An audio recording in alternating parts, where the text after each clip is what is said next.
Nursing officer भर्ती 2023 जो दूसरे स्टेट से आते हैं उन सबको बाहर रख दिया। हम विवाहित महिला हैं, हमारे साथ हमारे आसपास जो भी हैं जिनका जन्म अदर स्टेट में हुआ है। हम पिछले 2 साल से संघर्ष कर रहे हैं और कर करके थक चुके हैं। ये ईडब्ल्यूएस का इनको आरक्षण दे नहीं रहे और ये स्वास्थ्य विभाग वाले पिक एंड चूज कर रहे हैं। चिकित्सा विभाग अपनी मनमानी कर रहा है। जब नियुक्ति की बात आई तब इन्होंने होल्ड कर दिया। आरएएस, पीएसआई, ईओआरओ जैसी महत्वपूर्ण परीक्षाओं की तैयारी करें विकास सर के मार्गदर्शन में।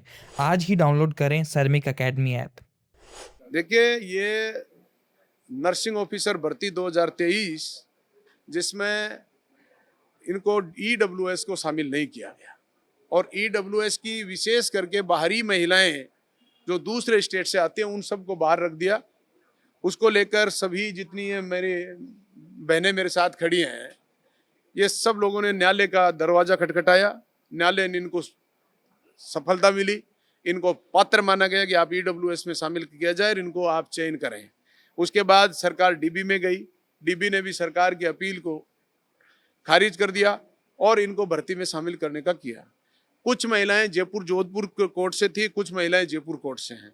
जोधपुर कोर्ट से जो फैसला हुआ उसमें नो अपील का डिसीजन भी हो चुका है और नो अपील का डिसीजन होने के बाद आज तक भी इनको नियुक्ति नहीं दी गई और उसमें किसी एक महिला कंटेम्प्ट में गई और कंटेम्प्ट के डर से प्रशासन ने एक दिन में उसको नियुक्ति लेटर दे दिया।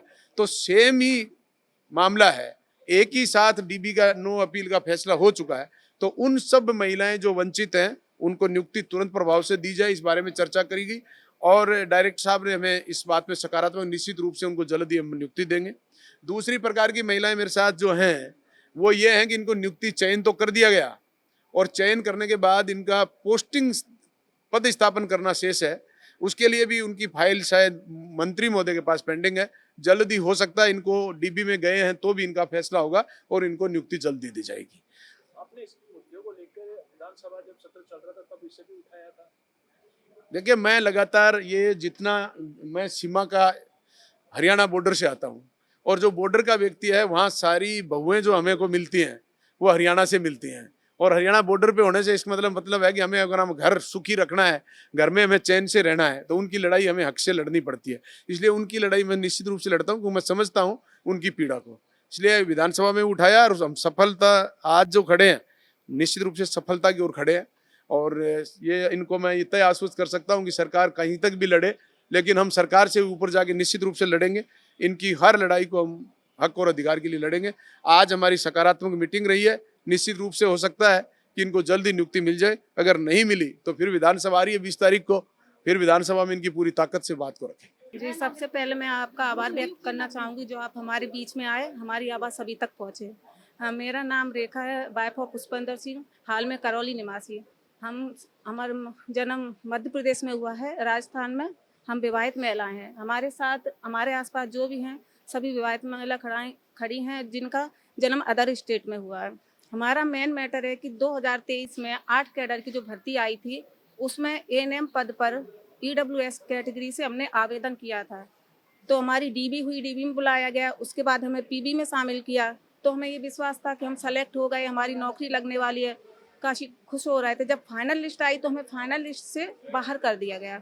उसके बाद जब हम डिपार्टमेंट में पता करने आते हैं कि हमें रीज़न क्या है, हमें बाहर क्यों किया गया है, तो हमें यहाँ पे कोई संतुष्टपूर्ण जवाब नहीं दिया जाता। कहते हैं कि एप्लीकेशन दे जाओ और जाओ, हमें कोई रिसीविंग नंबर भी नहीं दिए गए। उसके बाद हमने माननीय हाई कोर्ट का सहारा लिया, वहाँ पे भी हमारे पक्ष में आदेश रखा गया, ऑर्डर जारी कर दिया गया कि इसके काबिल हैं, इन्हें शामिल किया जाए, इन्हें नियुक्ति दी जाए। वो ऑर्डर भी हमने सबमिट करा दिया। उसके बाद भी हमें कोई जवाब नहीं दिया। विधायक साहब भी मनोज न्यागली जो हैं उन्होंने कई बार अवगत करा दिया। मेन मुद्दा ये आ रहा है कि ये कह रहा है कि तुम यहाँ के निवासी नहीं हो, हमें ये निवासी नहीं मान रहे। अरे हम यहाँ के निवासी क्यों नहीं हैं? जब वहाँ से शादी हो गई, हमें मैरिज सर्टिफिकेट जारी किया गया है, 15-15, 20-20 साल से हम निवास कर रहे हैं, हमारे बच्चे हैं, सारे प्रूफ हैं हमारे पास।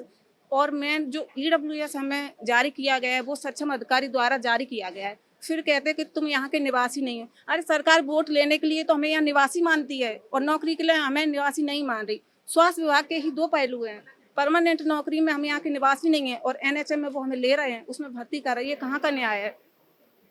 साथ ही साथ हमें मानसिक प्रताड़ित किया जा रहा है, ना तो हमें सही से न्याय मिल पा रहा है, ना नौकरी दे रहे हैं। एक शिक्षा विभाग है, उसमें शामिल किया जा रहा है। राजस्थान सरकार ने माना है, कार्मिक विभाग ने माना है, फिर ये विभाग क्यों नहीं मान रहा है? क्यों अपनी मनमानी कर रहा है? हमें अपनी नियुक्ति चाहिए, हमारे साथ न्याय हो, हमें नियुक्ति नहीं।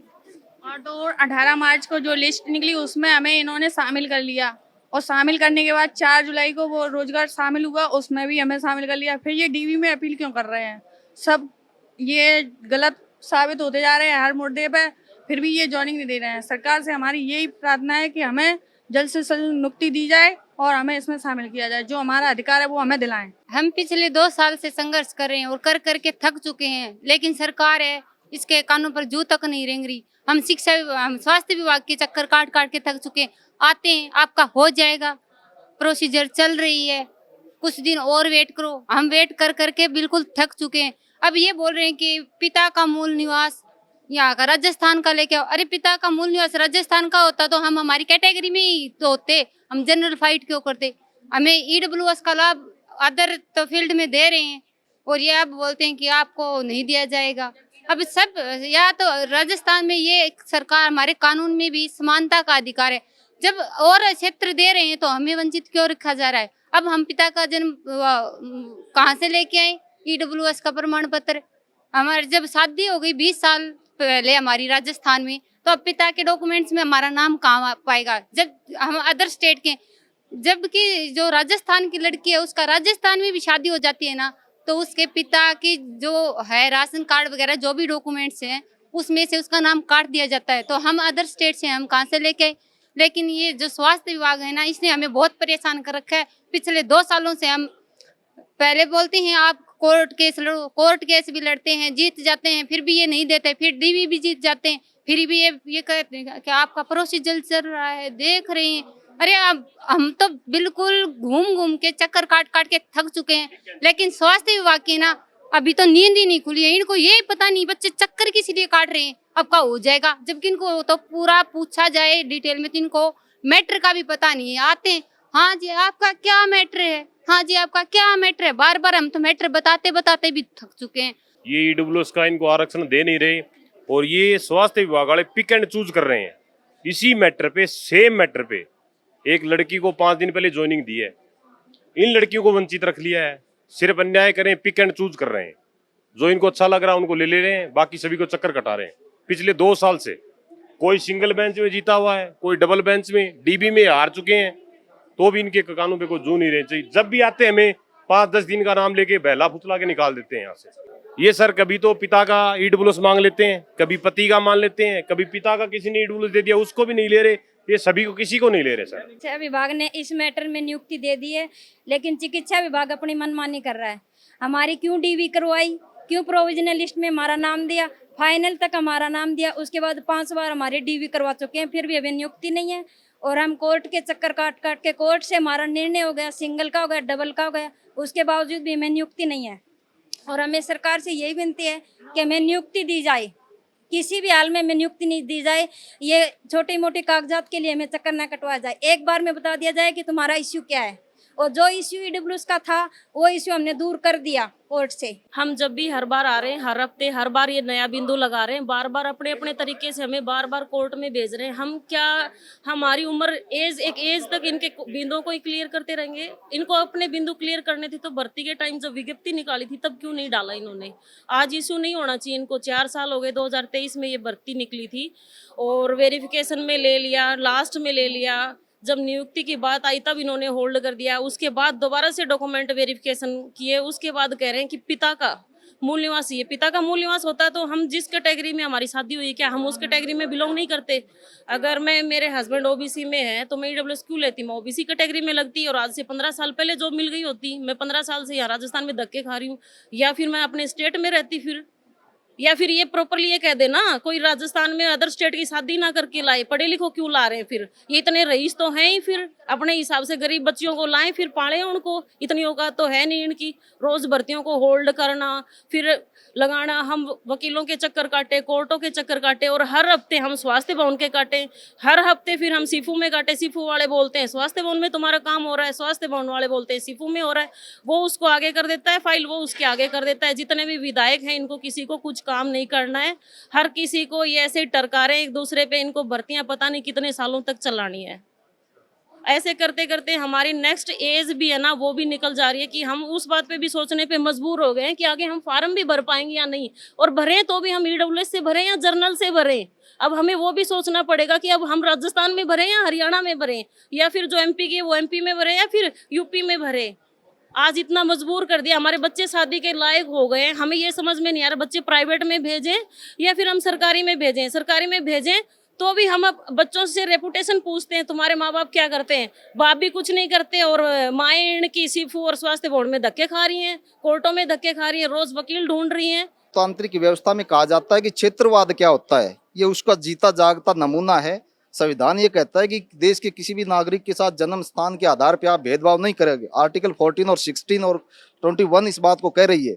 उसके खिलाफ जाकर के इन्होंने जब ये एएनएम जीएनएम भर्ती निकली उसमें एक बिंदु आयत कर दिया, बिंदु संख्या 2, कि राजस्थान राज्य के मूल निवासी व्यक्ति को नियमानुसार पिता के नाम से जारी किया हुआ मूल निवास प्रमाण पत्र होगा, वही भर्ती होगा। तो ये महिलाएं अपने पिता का राजस्थान का मूल निवासी कहाँ से लाएंगी जब इनका जन्म हरियाणा में हुआ है। इंडियन सक्सेशन एक्ट 1925 और भारतीय जनप्रतिनिधि अधिनियम 1950-51 स्पष्ट कह रहा है कि विवाहित महिला जिस दिन अपने ससुराल में यानी आ जाती है अपने पति के घर, वहीं की मूल निवासी मानी जाएगी। उसको लेकर राजस्थान गवर्नमेंट ने सर्कुलर जारी किए हुए हैं। ये 2012 का सर्कुलर है, 1968 का भी है, 78-74 का भी सर्कुलर है कि जो विवाहित महिला अन्य राज्य से यहाँ आएगी जहाँ उसका पति निवास करता है, उसके पति का मूल निवास के आधार पे ही उस महिला को मूल निवास का दर्जा मिलेगा। बावजूद इसके इन महिलाओं को कह रहे हैं कि ये बाहरी राज्य की हैं, ये माइग्रेटेड है। कैसे माइग्रेटेड है? इन्होंने अपना हरियाणा का मूल निवास निरस्त करवाया है क्योंकि शादी राजस्थान में हो गई और अब यहाँ राजस्थान में इनका मूल निवास है। जो ही ईडब्ल्यूएस नियमावली लागू हुई 2019 में, उसमें स्पष्ट कहा गया कि जो महिला अन्य राज्य से राजस्थान में शादी करके आई है, किसी भी वर्ग की हो, SC ST OBC जनरल, उसको सामान्य मान करके ईडब्ल्यूएस का आरक्षण दिया जाएगा। उसके ऊपर 10 फरवरी 2020 को स्टेट गवर्नमेंट ने कानून बनाया, राज्यपाल ने इस पर साइन किए कि इन महिलाओं को ईडब्ल्यूएस आरक्षण मिलेगा। उस राज्यपाल के द्वारा पारित कानून को चैलेंज करने की पावर इस डिपार्टमेंट में अकेले में कैसे आ गई? जब RPSC इनको मान्य कर रही है, कार्मिक विभाग इनको मान्य कर रहा है, लीगल विभाग इनको मान्य कर रहा है, शिक्षा विभाग में नियुक्तियां मिल रही, सभी विभागों में, और SSB बोर्ड विज्ञप्ति में कह रहा है हमको सामान्य मान के ईडब्ल्यूएस देंगे। तो इस विभाग को अकेले को कैसी मिर्ची लगी हुई है कि इन लड़कियों को बाहर कर रहा है? हमारा सवाल ये था। जब इन्होंने चैलेंज किया, हम माननीय राजस्थान हाईकोर्ट की सिंगल बेंच में पहुंचे। माननीय राजस्थान हाईकोर्ट ने हमें जिताया लीगल बिंदु के साथ। अभी जो ये बच्चे आए थे माननीय विधायक महोदय के साथ में, उनका इशू ये था कि ये बाहरी राज्यों के ईडब्ल्यूएस कैंडिडेट हैं। इनका कोर्ट में पहले प्रकरण चल रहा था, अभी कोर्ट का डिसीजन आया और कोर्ट के डिसीजन के बाद में DB में इनके पक्ष में फैसला आया, तो तदनुसार कुछ डिसीजंस लिए गए। कुछ लोगों के डिसीजंस बाकी हैं, उसकी विधिक विवेचना करा करके, विधिक रूप से एग्जामिन करा करके इनका भी निराकरण करने की ओर प्रयास किया जाएगा। सर इसमें समय अवधि अभी तक? हाँ, वो इसमें विधिक एग्जामिनेशन में जो टाइम लगेगा उतना टाइम लगेगा, और जैसा भी लीगल हमारी ओपिनियन आएगी हम इनके पक्ष में जो भी है बात वो करवाएंगे।